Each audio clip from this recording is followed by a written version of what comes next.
रात का समय था, हवा बिल्कुल खामोश, और तीन दोस्त अपने घर वापस जा रहे थे। उन्हें जंगल के बीच एक पुराना, टूटा फूटा घर दिखाई दिया।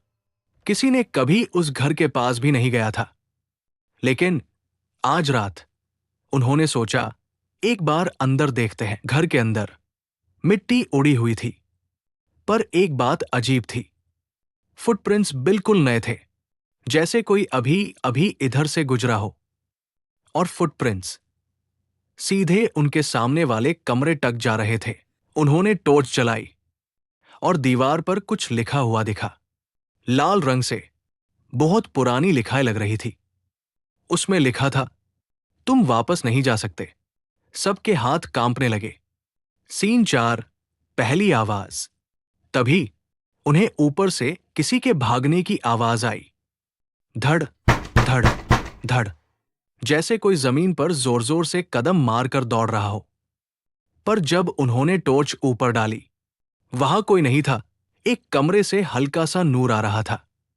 वो तीनों धीरे धीरे उस कमरे की तरफ चले। दरवाजा चीख चीख कर खुला और अंदर एक पुरानी कुर्सी पर कोई बिठा हुआ नजर आया। पर जब उन्होंने टॉर्च सीधी उसके चेहरे पर डाली, कुर्सी बिल्कुल खाली थी। Scene 6, shadow. कुर्सी के पीछे दीवार पर एक शैडो थी, बिल्कुल इंसान जैसे, लेकिन रूम में कोई नहीं।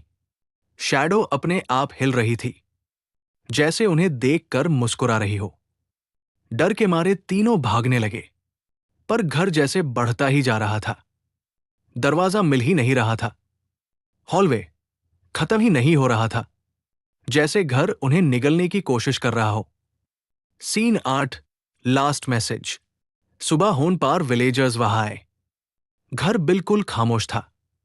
अंदर किसी का नामो निशान नहीं था, पर दीवार पर एक नया मैसेज लिखा हुआ था।